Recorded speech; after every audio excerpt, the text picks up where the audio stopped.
আগামী ২৬ আগস্ট হাইলাকান্দিতে পবিত্র ঈদে মিলাদুন্নবী উদযাপন উপলক্ষে এক প্রস্তুতি সভা অনুষ্ঠিত হয়েছে। সভায় আগামী ২৬ আগস্ট বিশিষ্ট ইসলামিক পণ্ডিত সারিমুল হক লস্করের নেতৃত্বে শহর জুড়ে একটি শান্তির মহামিছিল বের করার সিদ্ধান্ত নেওয়া হয়।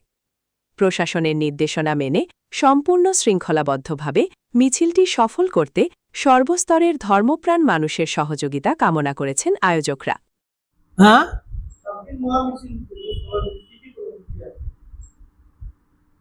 12 রবিউল আউয়াল শান্তির মহামিছিলের জন্য আজ হাইলাকান্দি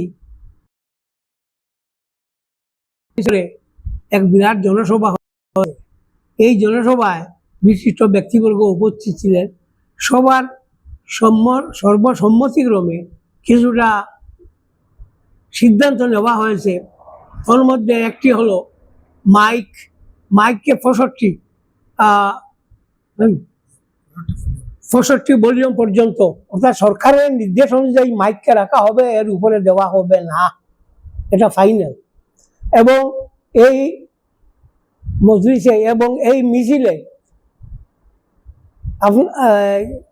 আমরা দেশের সংহতি, দেশের অখণ্ডতা, তার প্রতি আমরা খেয়াল রাখব এবং এই মিছিল শান্তির মিছিল যাতে থাকে তার প্রতি আমাদের সর্বক্ষণ নিরীক্ষণ থাকতে হবে।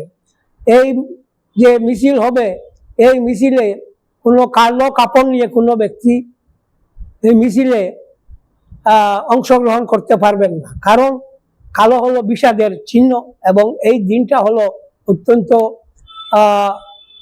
খুশির দিন, উৎফুল্ল হওয়ার কথা, এখানে বিষাদের কোনো প্রশ্নই নেই।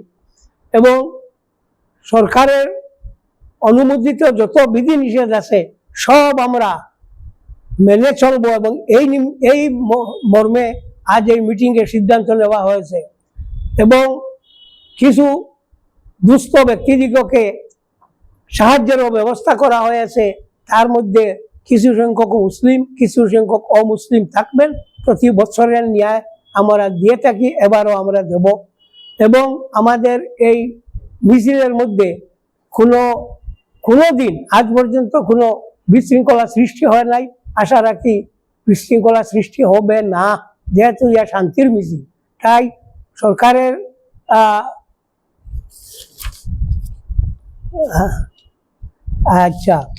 এই শান্তির মহামিছিল 26 আগস্ট 2026 বুধবার আরম্ভ হবে লালা রোড থেকে, তার সমাপ্তি ঘটবে ডিএসএ ময়দানে।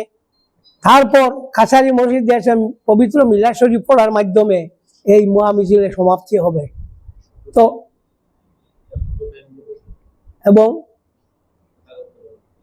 পতাকা উত্তোলন সর্বদা যে সময় হয়ে থাকে সে সময় হবে, অর্থাৎ 8:30 হয়ে থাকে 8:30 হবে।